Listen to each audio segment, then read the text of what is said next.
We're going to jump into a new series, and here at Crossview, we like to alternate. It doesn't always work exactly one on, one off, but we like to alternate between topical series. So we just did a series on Christian cliches, and then series where we dig in deep to a passage or book of the Bible and work through it. All right, so in topical series, we take questions that we have about life, and then we go take those questions back to the Bible and see what does the Bible say. In these book series or passage series, we go to the Bible and we see what topics does it want us to think about. So I think it's very healthy for a church to have both kinds of sermon series. And so one that we've been talking about as a preaching team for the last number of months is to do another one in the New Testament. We did the Gospel of Matthew earlier this year, just before summer. And so the other New Testament book we've been wanting to do probably for about a year, we've been talking about it on and off, is the book of James, all right? And so we're going to do a study over the next about 6 weeks on the book of James. And again, as with all of these book studies, we could spend way more than 6 weeks on James, but here at Crossview, we like to keep our series usually somewhere around between 4 and 7 weeks.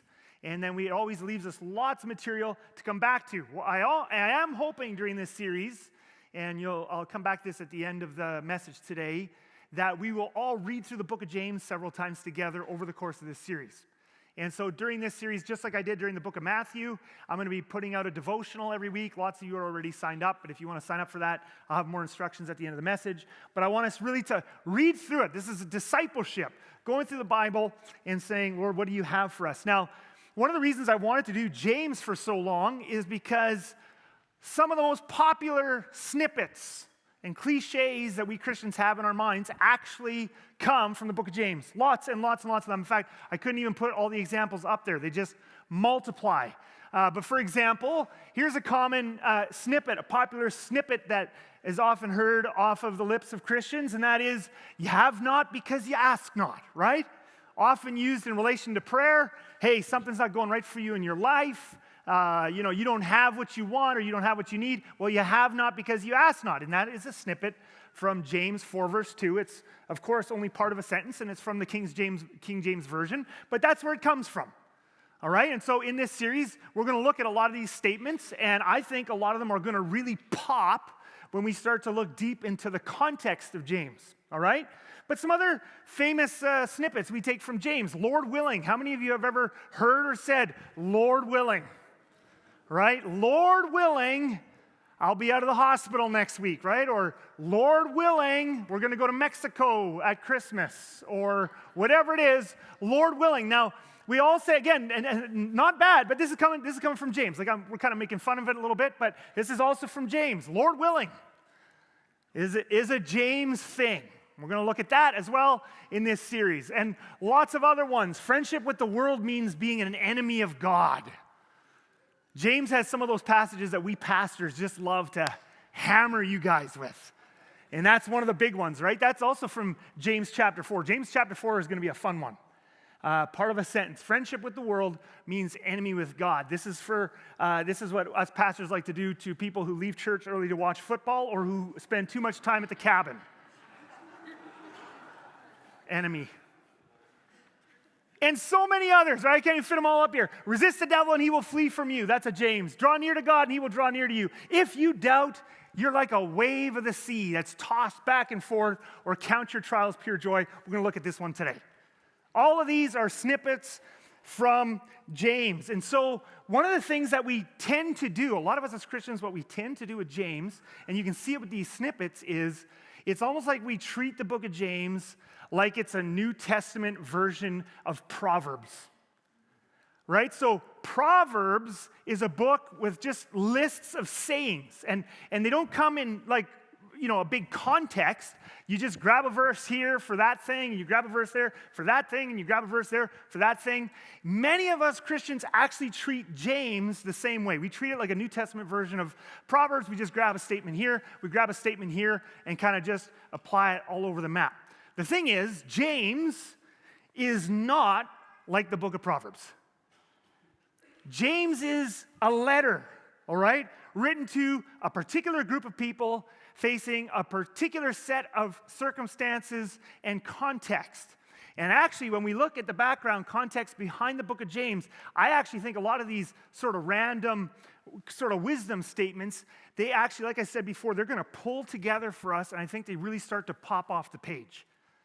And I think they actually become much more rich in terms of being discipled and how do we apply this to our lives. We're going to see how these things really pull together and how they can change our lives in our situations today. So the first question we have to deal with here in the first sermon here on James is we have to talk about context. We're going to spend a big chunk of this message on context, setting the table so that the rest of James starts to make sense. What problems, and this actually now, I know this is kind of jargon. This is sort of church jargon. This is like theological jargon. Another way to say what is the context of James is we could just say, what problems is James trying to solve? What problems is James trying to solve? Who is this written to? What are they going through? And how does James want to help solve those things and disciple Christians in that situation? So we'll start in verse 1 of chapter 1. We first have to know who it's written to. If we're going to figure out what problems it's trying to solve, we have to first of all figure out the who. Who is James written to? Now, normally, as Christians, we just assume in the New Testament, by definition, it's a Christian book, so each of these letters is just written to Christians. James is actually very unique in the New Testament. It's written to Christians, yes, but it's actually written to a bigger group than just Christians, which is really fascinating and really important for us to pay attention to right off the hop, all right?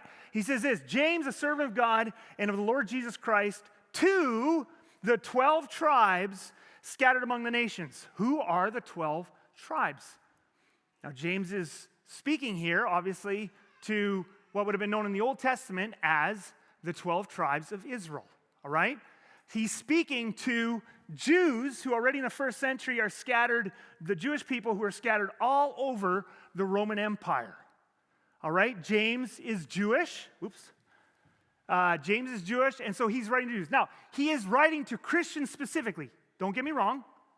He's writing it's like a bullseye. Think of it like, in archery skill at camp, right?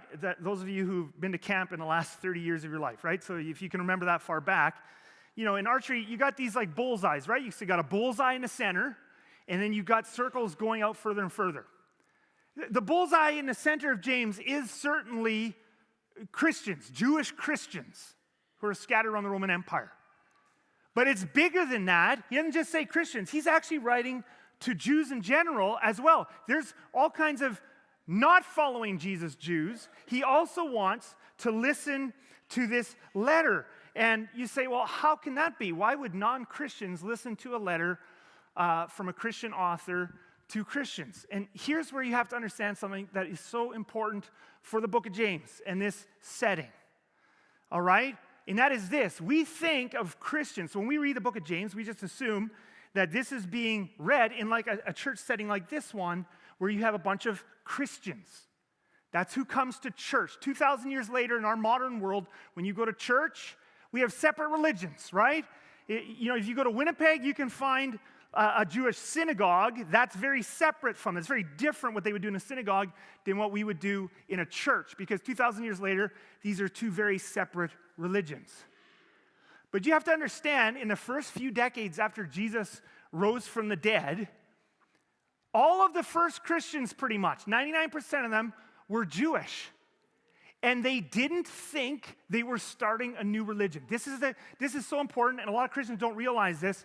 Up until even just past 70 AD, after the Romans, destroyed Jerusalem and the temple, the first Christians in those first 30, 40 years, who were almost all Jewish, kept going to synagogue, all right? They did not think, I'm just going to put up a couple of thoughts here, because some of you are visual. Early Christianity in those first decades, almost entirely Jewish. And the Jewish Christians did not think they were starting a new religion. They did not have a different Bible yet. That was going to come. They used the same scriptures. The first Christians, if you would ask the disciples, are you starting a new religion? They would have been like, what are you talking about? Our scriptures are the same scriptures. Jesus is the fulfillment of those scriptures. We're still fully Jews. And we still use the same Bible All right? And they kept going to synagogue.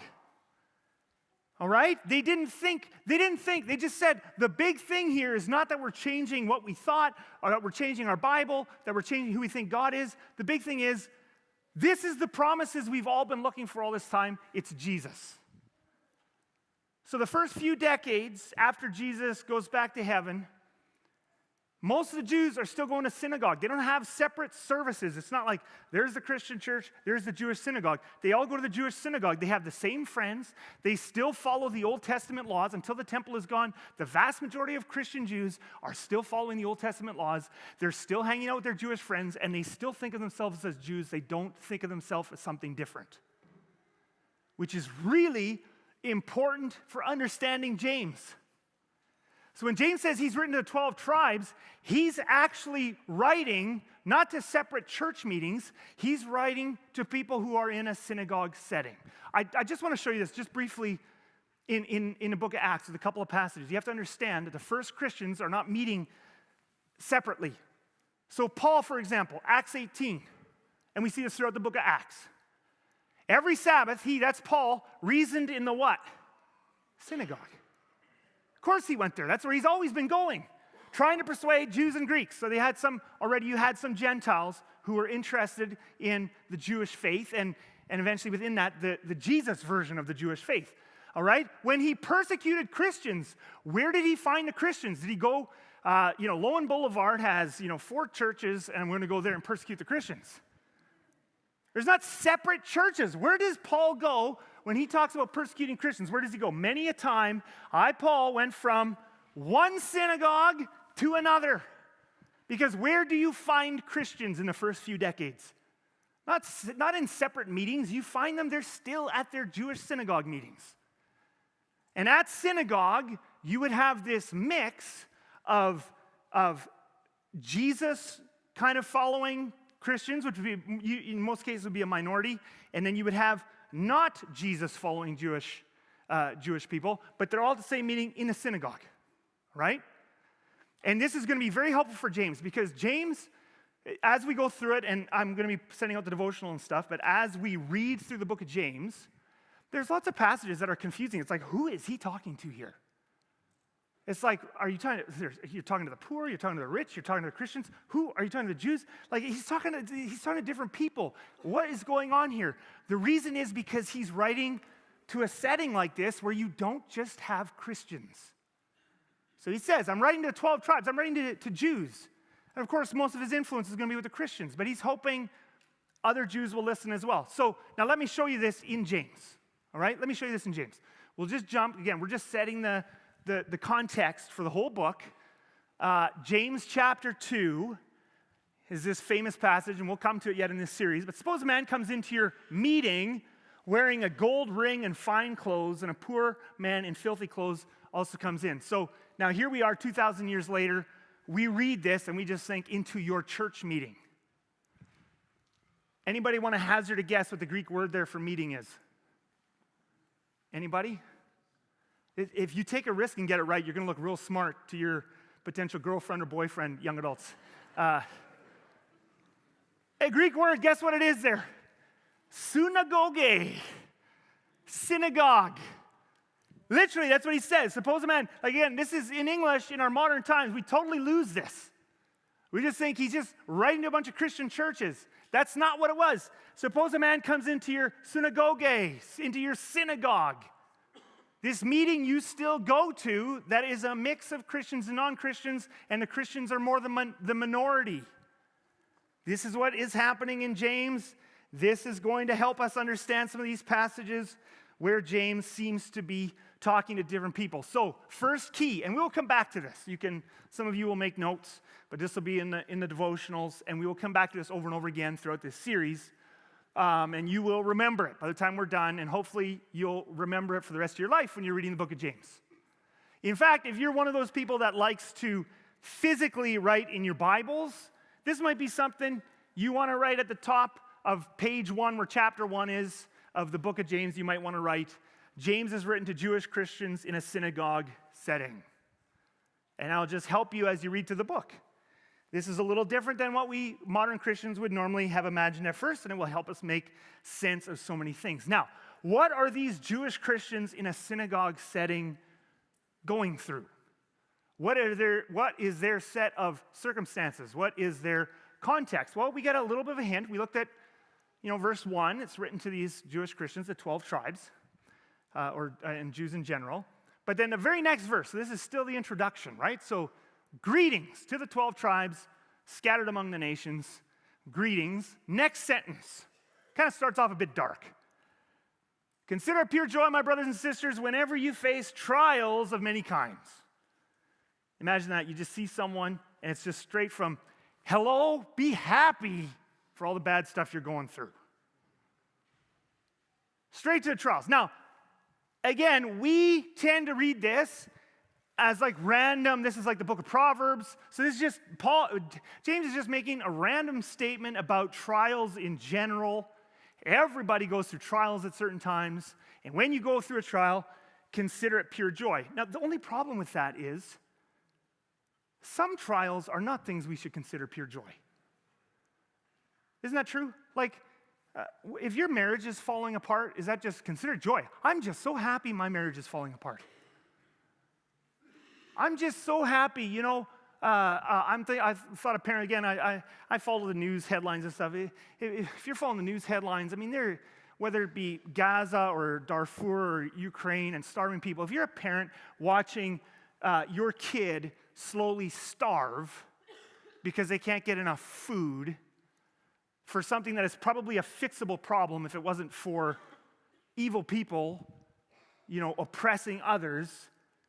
Or should we just say, I'm just so happy that these people get to suffer. That is not what he's talking about here. This is not just a random James, hi there. By the way, if you're ever going through a trial, whatever it is, just consider it pure joy. This is the first statement after hello. He's speaking into a context. These people are going through hard things. Now, what kind of hard things are they going through? I mean, just to finish the sentence, I'm not taking this totally out of context because the testing of your faith produces perseverance. These people are going to need to persevere through difficult circumstances. Now, are there other clues in the book of James as to what these Jewish Christians attending synagogue were going through? And the answer is yes. James is quite clear. He is not subtle in the least, as we will see as we go through his book.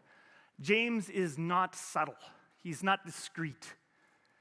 And there are a couple of related problems that literally get repeated in the book of James over and over and over again. There's 5 chapters in the book. These same problems get repeated in 4 of the 5 chapters, chapter 1, chapter 2, chapter 4, and chapter 5. All right, over and over again, he comes back to the same thing. So let's just jump back to chapter 2 for just a little bit. And by the way, this is part of okay, just put James on the shelf for just a second. So here we are in modern Christianity 2,000 years later. And we have a very different relationship with the Bible than these Christians had. Right? And we have to remind ourselves, I constantly say this, but we have to remind ourselves of this. None of these people, first of all, owned a Bible. In fact, over 90% of these people who are hearing this couldn't read. They couldn't read. The New Testament, even if they could, and if they did have a Bible, which they didn't, the printing press doesn't come for another 1,500 years, but even if they could read and they did have a Bible, they would only have had the Old Testament anyway. All right? So they're getting these letters in a group setting. It was a much less individualistic faith. We have to remember that. I often hear us Christians, we criticize our culture. We live in an individualistic culture. We are individualistic. Obsession with personal devotions is the fruit of individualism. Nobody had personal devotions back then. By the way, this isn't a criticism of personal devotions. I think they're wonderful. But my point is, it's very different. What we live now is very different than then. It has a lot to do with how we read this. So when they heard the scriptures, they heard it in a group setting for themselves as a group. How are we going to behave and respond to these issues as a group? again, my criticism is not of personal devotions. My point is that we should just understand that our relationship with the Bible is totally different than these people's. And that just feeds into it. And it's also why the church setting, in terms of discipleship, is actually biblically probably one of the most important settings for discipleship. It's not what you do on your own, it's what we do together. And how we grow together is actually a huge piece of what discipleship is. So, but in our personal devotions, here's what happens often, is we read snippets at a time, which is why we lose track of the forest for the trees.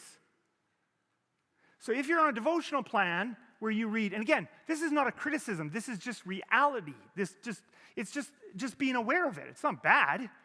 But when you read a 6-verse snippet or a 10-verse snippet or a 2-verse snippet day by day, and then it takes you 3 months to get through the book of James, and you never read a big chunk together, it was meant to be listened to in one setting. So what happens is, we never actually figure out what the context is. We just read this and then just, okay, like I'm in an abusive marriage. I shouldn't actually leave that marriage. I should just persevere. Actually, there are cases where you should leave things, not persevere through things. Did you know that? If you're in a toxic work environment that's dragging you down, or you're being forced to do things that are unethical, or is destroying your family life or whatever, and you don't want to be there, and then you read this one verse in your one devotional reading by yourself, and you think, well, I guess God's just calling me to persevere. Actually, we'll come back to this later. There are lots of things that should be left, not persevered through.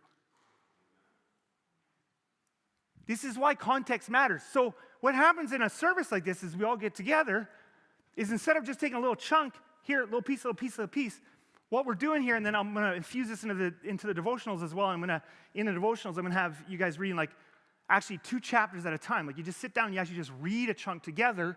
It helps you see what is James actually doing here, not just taking this out, this out, this out, this out. And again, very important. So does James get more specific? What are these people going through? Well, he gets very specific throughout the book.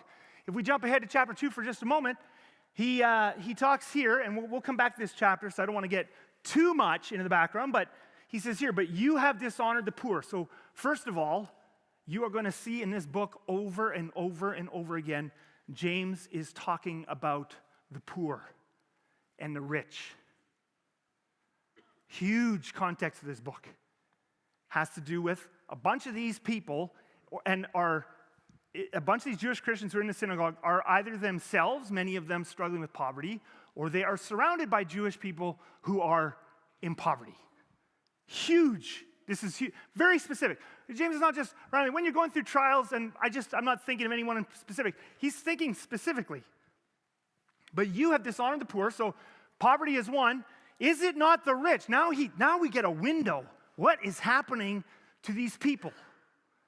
Is it not the rich who are exploiting you? This is a window. It's not just a random proverb. James is just parachuting in some random stuff.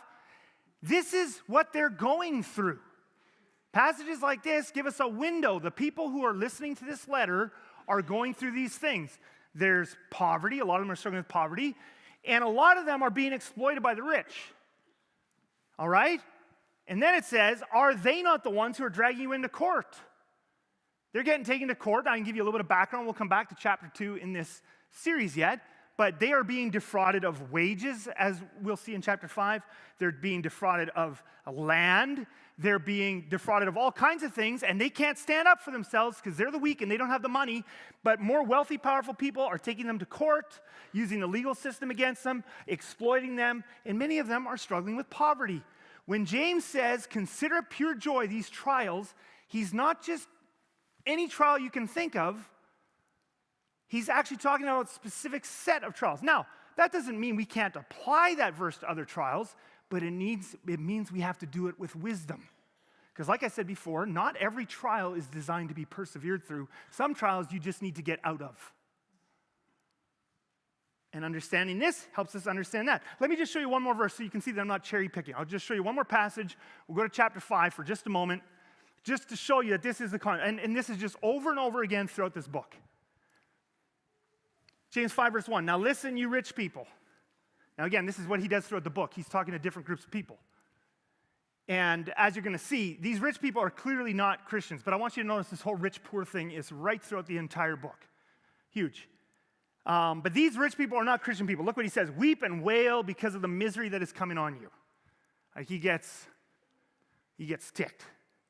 Your wealth has rotted, and moths have eaten your clothes. Now, this is where us as Christians, again, and sometimes us as pastors, we feel like, there's times people got to come to church and they just got to feel a hard slap of conviction. And so we turn this on us because in our culture, we are rich compared to these people. And we basically say to everybody, you guys driving your nice vehicles here today should feel guilty about that. Your wealth is going to rot, and the moths are going to eat your clothes because you have, far too many nice TVs, and far too nice of a house, and far too nice of a boat. And everybody goes, oh, that was a good sermon. I felt conviction, and none of us sells a single thing.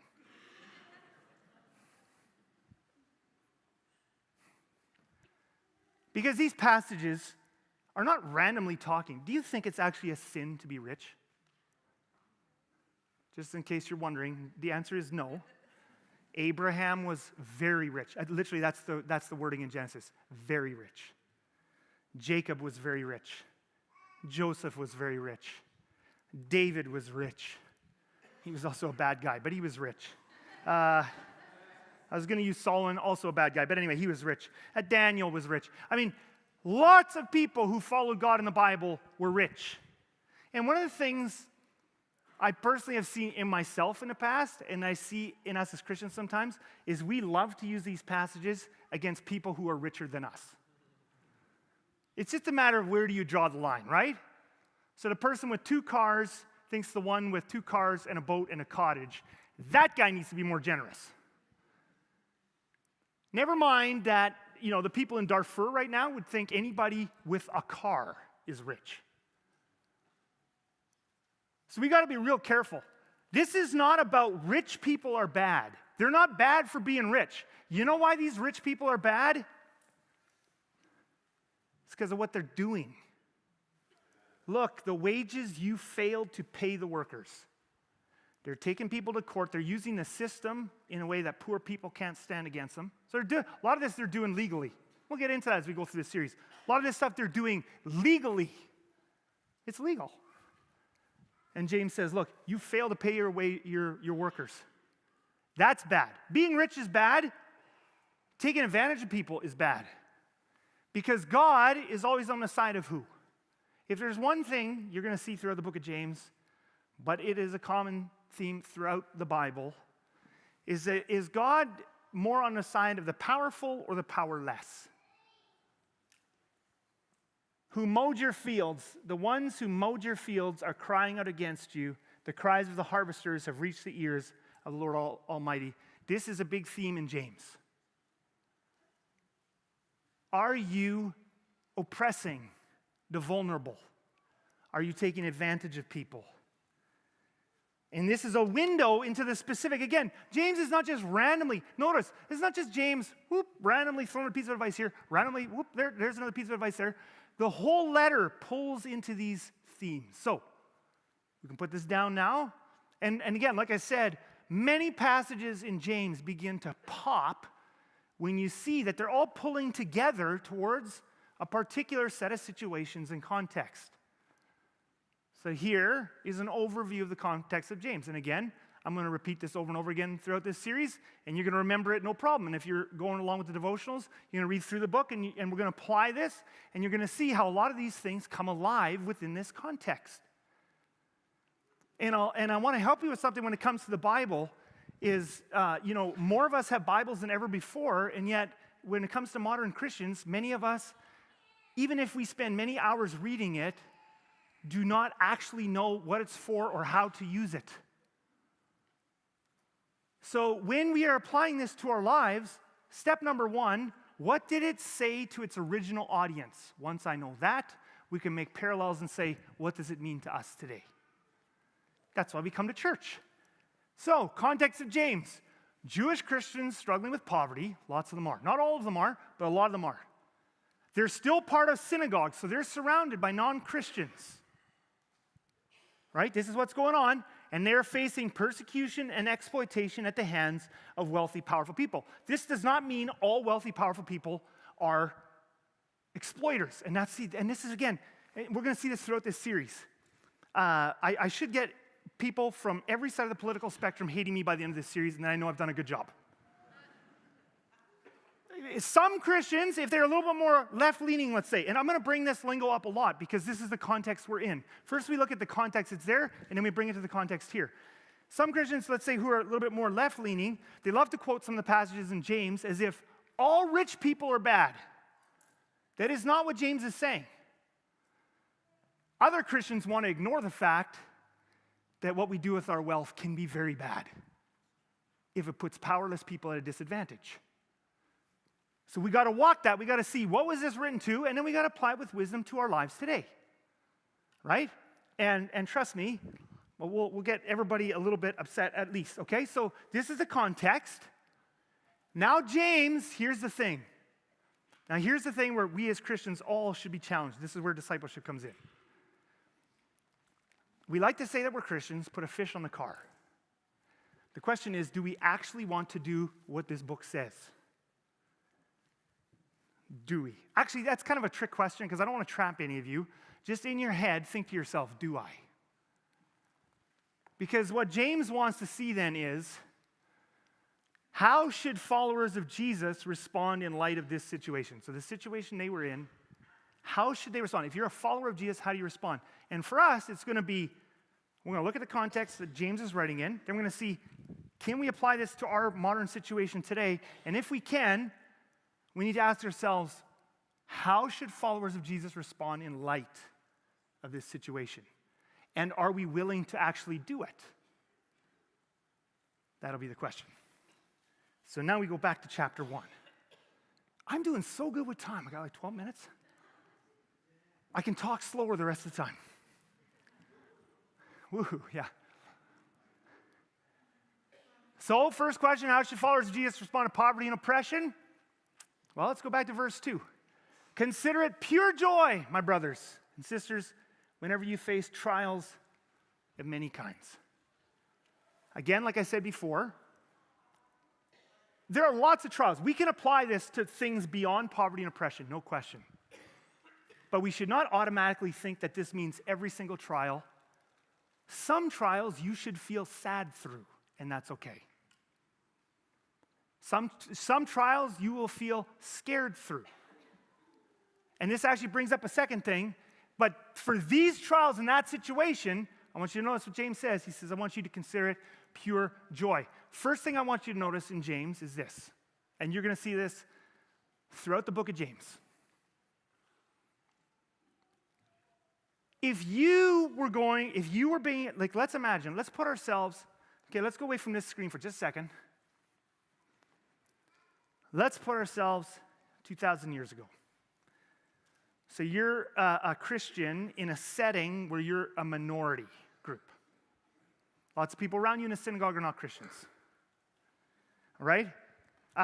There is some persecution from that. We're going to see in chapter 2. Some people are blaspheming the name of Jesus. You come to church, or synagogue, and you love the name of Jesus, and there's other people around you, your family and friends and neighbors, who think that's crazy to believe that in Jesus, and they're actually blaspheming the name. So there's some persecution, there's some pressure.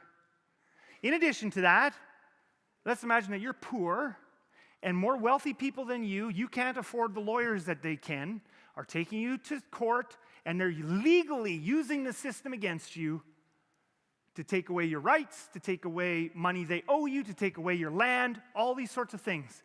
What is your natural emotion going to be? Anger. Some of you are so saintly, you're like, I don't actually know. I would feel love and compassion for my abusers. You have attained a level of maturity that I have not yet attained. The answer is you would feel anger. That's what we feel when people do bad stuff to us, When we feel like an attacked group, we feel angry. Throughout the book of James, you're going to see the emotion James is most worried about is anger.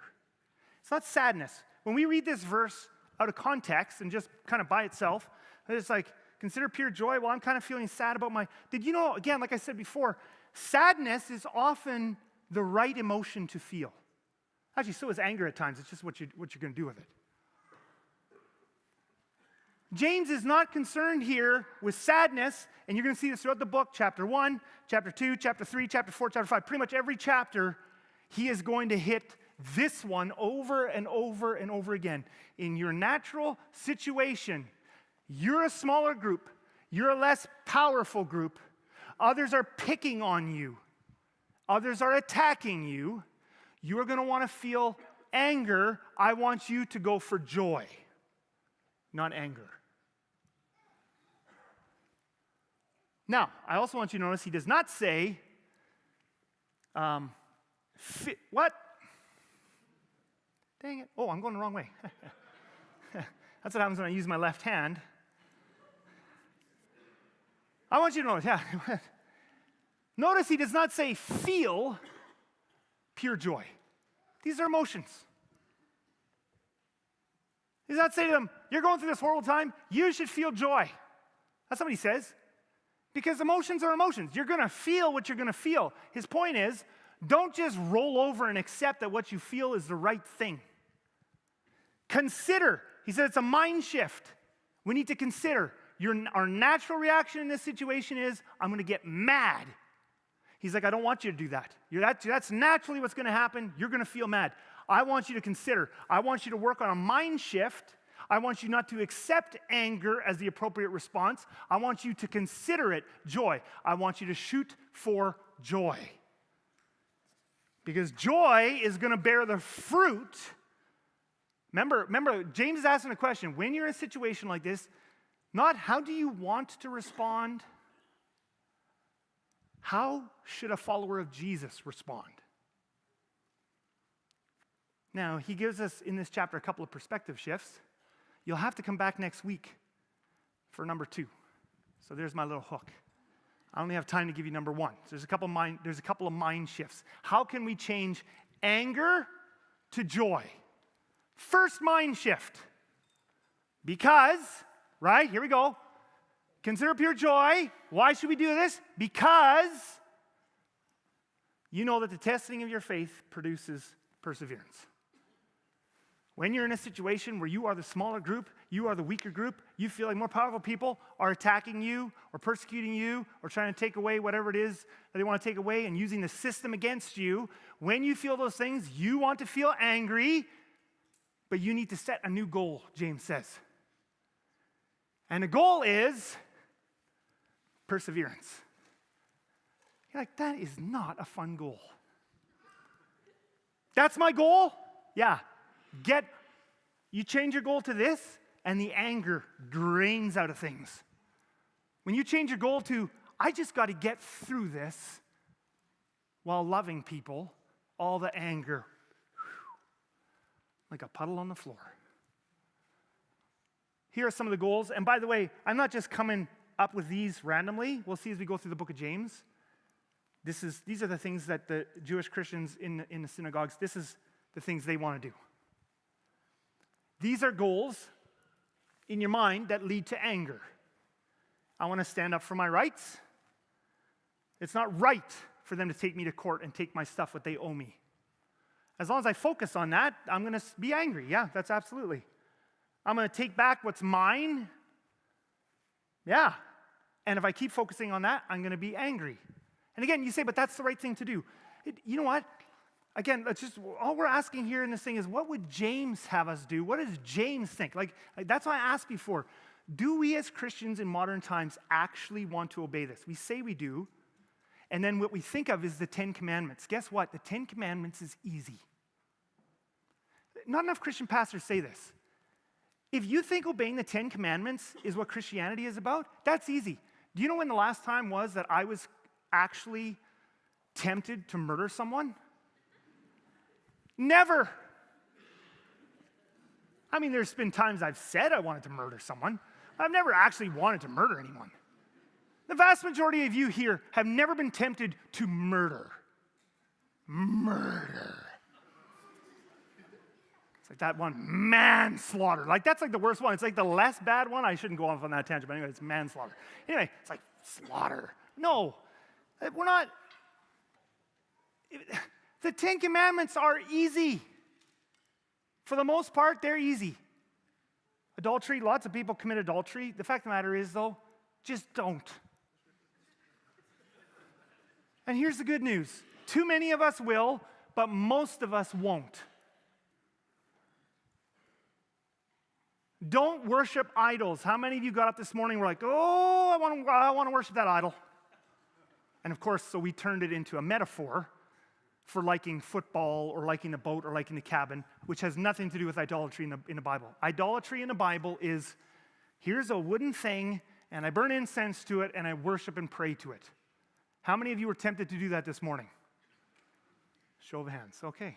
Oh, pray for you, brother. No, just kidding.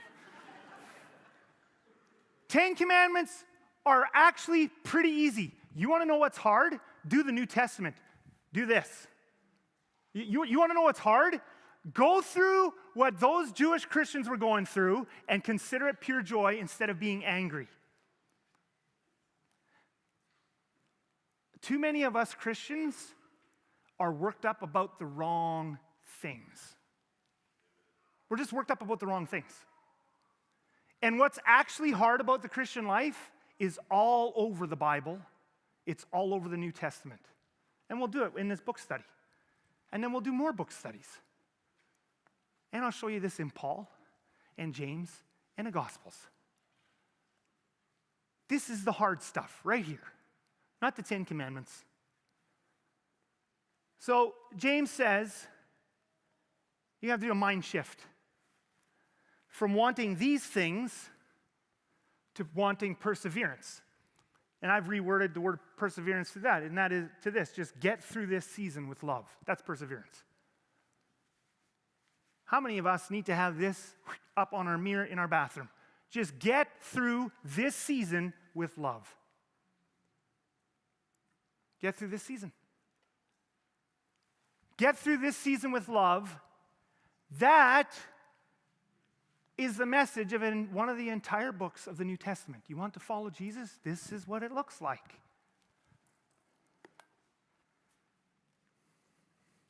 Now, does James think there is ever a time to get angry or fight? He does. Oh, good. We'll get to those. You'll have to keep coming back to the series. For now, let's not overcomplicate things. What would it mean for us in your personal situation? What would it mean for us in our corporate situation? What would it mean for us in our culture today to get through this season with love? Now, like I said before, I want to put up a little bit of wisdom. Here's a disclaimer, because remember, there's a specific situation here. Many toxic situations need to be left, not persevered. See, the problem in James is you can't leave a society. They couldn't just leave. If you're in a horrible relationship or in a horrible workplace or in some kind of horrible environment where you are being abused or being hurt or being, manipulated, whatever it is, James isn't speaking to you, just persevere, be happy about it. You can leave toxic situations. James is talking to people here who are stuck. You can't leave. Christians can't all leave society. There's other situations in our lives that we can't just leave. And if you can't leave, then it's going to take a mind shift. If you can leave, God bless you. If not, it's a mind shift. So, I don't want to belabor this too much because this is going to be a whole series. And I'm not in a rush. Some of you are like, you know what, I got to put this whole thing on a shelf. I don't really like it. My bent is a little bit different. Great. No rush. Join me. Let's do this together. For the next 6 weeks, my goal is to go through James 3 times together. Once every 2 weeks, we get through the book of James. It's only 5 chapters. And let's just see. Let's just do it together. I've given you some context now. I've already given you some lens. Let's read through it together, and let's see what James has to say to us today. For those of you who want, there's several hundred of you already on the list. You don't have to re-sign up, but I'm going to send out a weekly devotion on Tuesday afternoons just with 3, because it kills me to make 5. And it'll kill you to read me 5 days a week anyway. So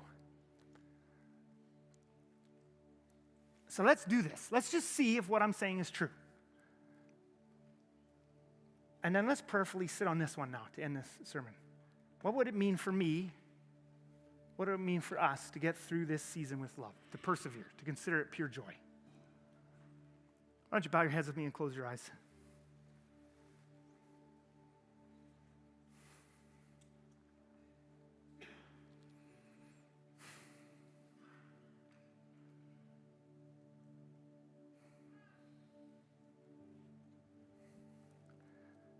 Lord, we just want to drain out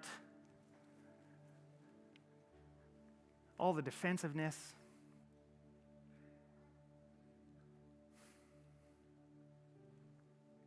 all the tumult of the news headlines and our current cultural moment where everything is blasted at volume 10.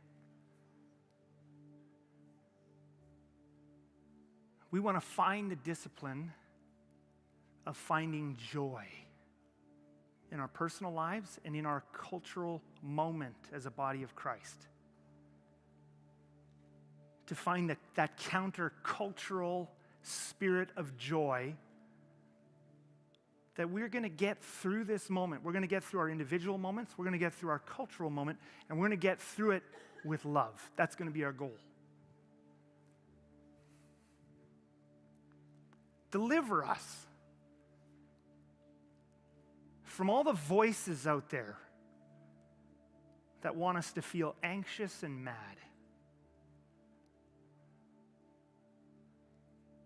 And return us to the joy of our humanity, being made in the image of God, human beings who are loved by you.